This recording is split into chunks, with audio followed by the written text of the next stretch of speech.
Bruce Lee et Marcus. Traduction. Le boulevard Crenshaw, un samedi après-midi de septembre 1969, était calme de la façon dont cette partie de South Central pouvait l'être. Trop vide pour l'heure, la chaleur pesant sur le béton sans aucune ombre pour la briser. Bruce Lee parcourait à pied le chemin de son appartement au bureau de son propriétaire, 8 pâtés de maison au total, une enveloppe dans sa poche de devant. À l'intérieur se trouvaient $300 en espèces, 15 billets de $20, le loyer mensuel de son école d'arts martiaux. Le propriétaire n'acceptait pas les chèques. Bruce pensait à ses élèves, au programme, aux techniques qu'il voulait introduire cette semaine-là. Il ne prêtait pas une attention particulière à la rue autour de lui, ce qui fut une erreur sur ce pâté de maison précis. Un homme nommé Marcus sortit d'une ruelle et lui barra le trottoir. Il mesurait environ 1,88 mètres et pesait environ 86 kilos, vêtu de sombre, sa casquette enfoncée sur les yeux. Cela faisait 5 ans qu'il travaillait dans ces pâtés de maison.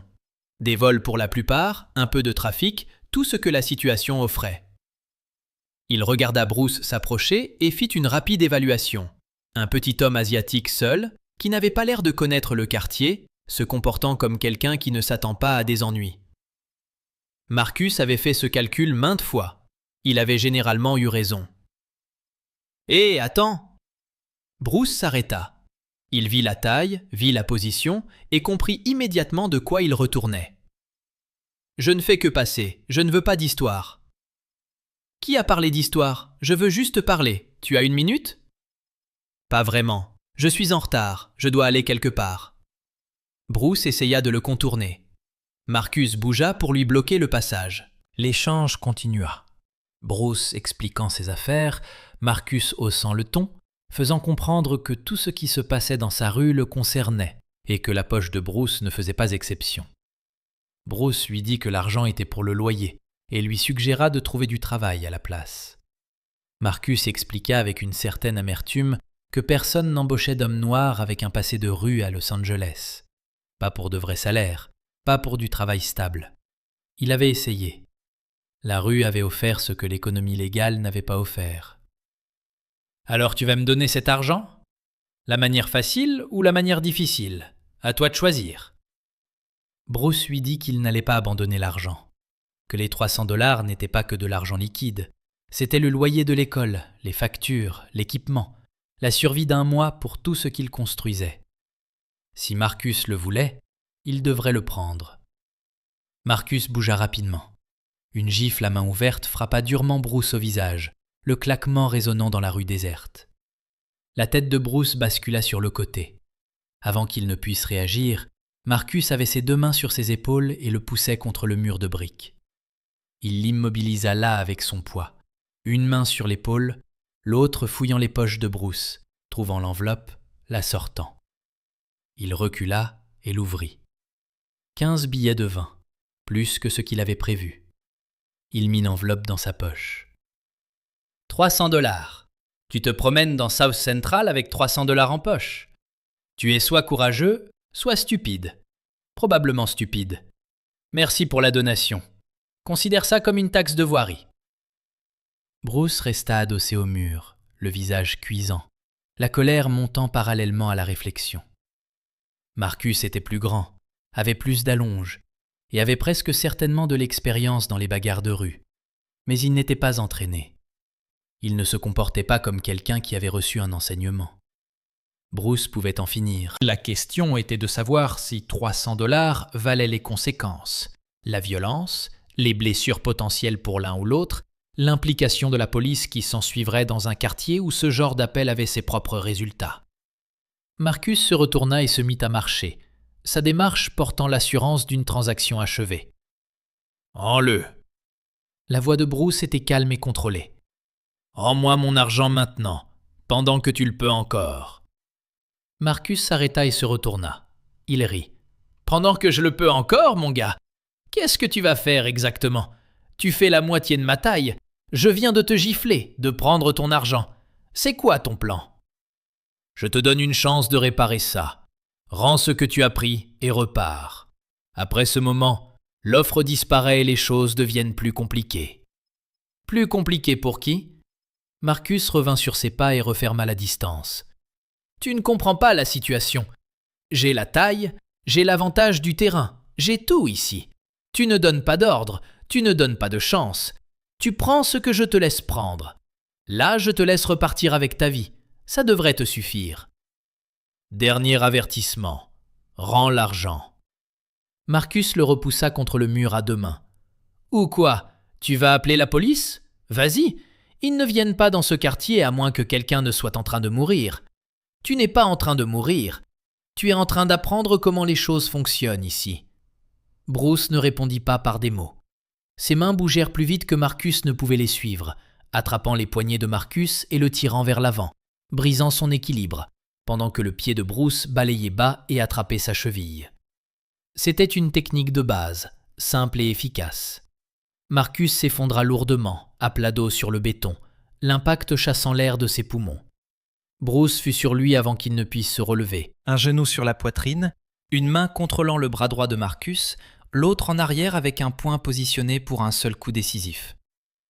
Marcus leva les yeux vers lui. L'homme qui l'immobilisait n'était pas la même personne qui avait été poussé contre un mur 30 secondes plus tôt. L'attitude amicale avait disparu. Ce qui était là à la place était quelque chose de bien plus ancien. Le gamin des rues de Hong Kong qui avait appris à survivre en étant plus rapide et plus déterminé que ceux qui l'affrontaient. « Mon argent, où est-il » Marcus pouvait à peine respirer sous le genou. Il avait connu des bagarres, en avait gagné et perdu, mais n'avait jamais ressenti ce genre de contrôle, cette suppression totale de toutes les options. « Poche gauche, reprends-le, mais ne me frappe pas s'il te plaît. » Bruce plongea la main, trouva l'enveloppe, vérifia que les 15 billets de 20 étaient là et la remit dans sa poche. Il se leva et recula, laissant de l'espace à Marcus. Marcus se roula sur le côté, essayant de faire revenir l'air dans ses poumons. Quand il put parler, « T'es qui, toi? Mais qu'est-ce que t'es ?» Quelqu'un qui s'entraîne, quelqu'un qui n'est pas une proie facile, quelqu'un que tu n'aurais pas dû essayer d'attaquer. Tu m'avais eu là, ce coup de poing, tu aurais pu me finir. Pourquoi tu ne l'as pas fait? Parce que ça n'aurait rien résolu. Ça n'aurait pas récupéré mon argent plus vite. Ça ne m'aurait pas rendu plus sûr, ni toi meilleur. Ça aurait fait de moi un homme qui blesse gravement quelqu'un pour 300 $. Je ne veux pas être cet homme. Marcus s'assit lentement. Son dos lui faisait mal à cause de la chute, sa poitrine à cause du genou, et ce qui restait de sa contenance à cause de la rencontre dans son ensemble. Je suis désolé, pour la gifle, pour le vol, pour t'avoir manqué de respect. Je pensais que tu étais une proie facile. Je me suis trompé. Tu t'es trompé. Mais tu étais aussi désespéré. Je comprends ce que c'est que de devoir survivre. Ce que je ne comprends pas, c'est de prendre aux gens qui essaient aussi de survivre. Ce n'est pas comme ça qu'on construit une vie. Alors qu'est-ce que je suis censé faire? Je te l'ai dit, personne n'embauche. Les hommes noirs avec un casier, un passé de rue. Personne ne veut de nous pour du vrai travail. J'ai des capacités, mais nulle part où les mettre. Quelle est l'alternative? Mourir de faim? Bruce le regarda, non pas comme un voleur, non pas comme un criminel, mais comme une personne prise dans un système qui ne lui avait offert qu'un éventail très restreint d'options et qui ne s'était pas excusé de son étroitesse. Bruce savait quelque chose sur le fait d'être en marge, d'être jugé et limité, et de se faire signifier implicitement que certaines portes ne lui étaient pas ouvertes. Les circonstances étaient différentes, la race était différente, la forme spécifique du mur était différente. Le mur, lui, était familier. Tu veux gagner de l'argent légal, un travail stable? Marcus leva les yeux, prudent. À faire quoi?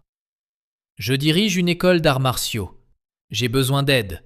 Nettoyage, entretien, sécurité de base.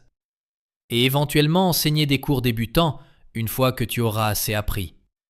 Le salaire de départ est de 20 $ par semaine. Ce n'est pas énorme, mais c'est légal. C'est régulier. Et c'est un début. Pourquoi tu me proposerais du travail? Je viens de te voler, de te gifler, de prendre ton argent. Parce que tu l'as rendu. Parce que tu t'es excusé. Parce qu'être désespéré n'est pas la même chose qu'être irrécupérable. Je t'offre une autre option. Tu la prends ou tu ne la prends pas. Mais l'offre est là. Marcus réfléchit. $20 par semaine était à peine de quoi survivre, à tout point de vue. Mais c'était un chemin qui ne finissait pas en prison, ni à l'hôpital, ni dans une tombe. Cela valait quelque chose. Cela valait au moins qu'on l'envisage. Comment tu t'appelles ? Bruce ? Bruce Lee. Bruce Lee. Ce nom me dit quelque chose. Tu es célèbre ? Pas encore. Peut-être un jour. En ce moment, je ne suis qu'un professeur qui essaie de construire quelque chose. Tu veux aider à le construire ? Oui ou non ? Marcus réfléchit. Je vais essayer. Je ne promets pas d'être bon, ni de rester. Juste que je vais essayer. C'est tout ce que je JP. Présente-toi demain matin, à 9h. L'adresse est sur cette carte. Bruce lui tendit une carte de visite. Nom, adresse, rien d'élaboré. Puis il ajouta la seule condition qui n'était pas négociable. Tu travailles pour moi. Tu me représentes. Ça signifie pas d'activité criminelle, pas de vol, pas de violence, ni dans ces rues, ni ailleurs. Tu veux survivre, tu le fais légalement, d'accord ? D'accord. Bien. Bruce se retourna et continua le long du boulevard vers le bureau du propriétaire. Il paya le loyer, il rentra chez lui. La rencontre avait pris peut-être 5 minutes d'un samedi après-midi, et il n'en parla pas quand il revint. Marcus le regarda partir. Il resta sur le trottoir, tenant la carte de visite, regardant l'adresse, pensant à ce qui venait de se passer. L'homme qu'il avait identifié comme une proie facile l'avait mis sur le béton en moins de 3 secondes et lui avait ensuite proposé un travail. Il mit la carte dans sa poche et se mit à marcher. Le lendemain matin, Bruce arriva tôt à l'école, ouvrit la porte et commença à préparer les cours. Il ne s'attendait JP vienne. La plupart des gens, quand l'adrénaline retombe, que le jour se lève et que la fierté reprend le dessus, trouvent des raisons de ne pas aller au bout. 9h arriva et passa. 9h15, 9h30. Bruce nota l'absence et continua sa matinée. À 9h45, la porte s'ouvrit. Marcus entra, portant un jean propre et un t-shirt frais, les cheveux peignés. Il avait l'air de quelqu'un qui avait fait un effort, ce qui était en soi une déclaration. « Je suis en retard, je suis désolé, le bus était lent. J'aurais dû partir plus tôt. » Bruce ne s'attendait pas à cela. « Tu es venu ? » ?»« J'ai dit que je viendrais. Je n'ai pas grand-chose, mais je tiens ma parole quand je la donne. Je l'ai donnée hier, alors je suis là. » D'accord. Commençons. Les sols ont besoin d'être lavés, les vitres doivent être nettoyées, l'équipement doit être essuyé. Tu sais laver un sol ? Je peux comprendre. Marcus travailla toute la journée. Laver, nettoyer, organiser. Un travail simple, physique, honnête. Rien de cela ne ressemblait à la rue. Cela n'impliquait pas de prendre quoi que ce soit à quiconque. Cela impliquait de venir, de faire ce qu'il y avait à faire, et de laisser l'endroit en meilleur état qu'on ne l'avait trouvé. À la fin de la journée, Bruce lui paya $4. Marcus regarda les billets. « C'est tout ? $4 pour 8 heures ? » C'est le tarif, $20 par semaine. Si tu restes, si tu te montres fiable, on reparlera du montant. Mais tout le monde commence ici. Marcus mit les $4 dans sa poche. C'est moins que ce que j'ai gagné en te volant hier. C'est vrai, mais tu as gagné cet argent. Il est à toi sans condition. Pas de police derrière, pas de violence devant, aucune culpabilité attachée. Ça mérite qu'on y réfléchisse. Marcus y réfléchit cette nuit-là. Il y réfléchit le lendemain matin quand il se présenta à nouveau, et le matin suivant. Il vint tous les jours, fit le travail, perçut son salaire, une petite somme, mais son argent, un argent propre, de l'argent qu'il avait réellement produit par son effort. Au bout de 2 semaines, Bruce commença à lui enseigner des techniques de base, des mouvements fondamentaux, non pas pour faire de lui un combattant, mais pour lui donner un cadre de discipline et de concentration, quelque chose pour occuper l'espace mental que la rue avait auparavant rempli. Marcus était raide et maladroit au début. Son corps n'avait pas été entraîné pour cela. Mais il continua de venir et continua d'essayer. Ce que Bruce observa et respecta. 3 mois plus tard, Marcus faisait partie intégrante de l'école. Il nettoyait, assistait aux cours, continuait d'apprendre et recevait ses $20 par semaine. Ce n'était pas une transformation spectaculaire. C'était l'accumulation de petites décisions quotidiennes. Venir, faire le travail, rester dans les limites de l'accord qu'il avait conclu sur un trottoir de South Central. Pour la première fois depuis des années, il avait l'impression de construire quelque chose plutôt que de gérer les conséquences immédiates de son dernier acte. Des années plus tard, après que Bruce Lee fut mort à 32 ans et que son nom se fut répandu dans tous les coins du monde, un journaliste retrouva Marcus pour une interview. À cette époque, Marcus dirigeait un centre communautaire, enseignant les arts martiaux à des jeunes à risque dans South Central, faisant pour eux délibérément et en pleine conscience ce que Bruce avait fait pour lui. « Parlez-moi de Bruce Lee. Comment l'avez-vous rencontré » Marcus prit un moment avant de répondre. « Je l'ai volé. Je l'ai giflé au visage. Je l'ai poussé contre un mur. J'ai pris $300 dans sa poche. Je pensais être dur. Je pensais être intelligent. Il m'a mis sur le dos sur le trottoir en environ 3 secondes, a mis son genou sur ma poitrine et avait un point positionné pour détruire mon visage définitivement. Au lieu de cela, il a plongé la main dans ma poche, a récupéré son argent, s'est relevé et m'a proposé un travail. $20 par semaine, nettoyer son école, apprendre la discipline, apprendre qu'il y avait une autre façon de vivre. Pourquoi pensez-vous qu'il a fait cela ? Parce qu'il a vu au-delà de ce que je venais de faire pour voir ce que j'étais capable de faire à la place. Il a vu une personne qui faisait de mauvais choix plutôt qu'une mauvaise personne. Et il m'a donné une chance. Je l'ai saisi. Tout ce que j'ai construit depuis, ce centre, ces gamins, tout le bien que j'ai pu faire, tout cela remonte à ce seul moment sur le boulevard Crenshaw, où Bruce Lee a choisi d'offrir quelque chose au lieu de prendre quelque chose. Regrettez-vous de l'avoir volé ? Chaque jour, j'ai honte de la gifle, honte d'avoir pris son argent, honte de ce que j'étais sur ce trottoir. Mais j'ai aussi les idées claires sur l'enchaînement des événements.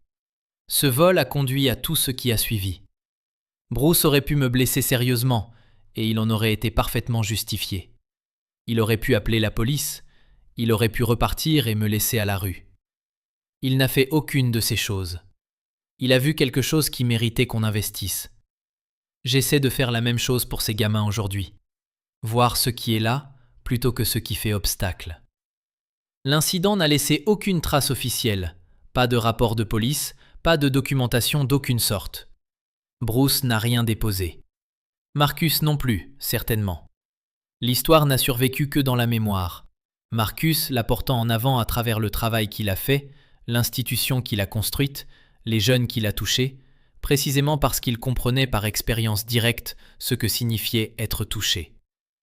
Bruce Lee a marché sur le boulevard Crenshaw en septembre 1969 avec $300 pour son loyer, s'est fait voler et gifler par un homme 2 fois plus lourd que lui, a récupéré l'argent en moins d'1 minute, puis a proposé un travail à l'homme qui l'avait volé. Il a continué jusqu'au bureau du propriétaire, a payé le loyer et est rentré chez lui. La décision qu'il a prise sur ce trottoir, voir une personne au lieu d'un problème, offrir un chemin au lieu d'une punition, a produit au cours des décennies qui ont suivi un centre communautaire dans South Central où des enfants apprennent la discipline, la concentration et la possibilité d'une vie différente. Voilà le bilan complet de ce qui s'est passé. Non pas le vol, non pas l'échange physique, mais l'offre faite ensuite et la vie qui en a germé. Marcus a saisi une chance, s'est présenté à 9h45 un mardi matin, les cheveux peignés, les vêtements propres, avec des excuses pour son retard, et a construit quelque chose à partir de cela que Bruce Lee n'a jamais vécu assez longtemps pour voir achevé. L'école sur Crenshaw a vu son loyer payé. Le reste a pris des décennies et est encore, sous une certaine forme, en cours.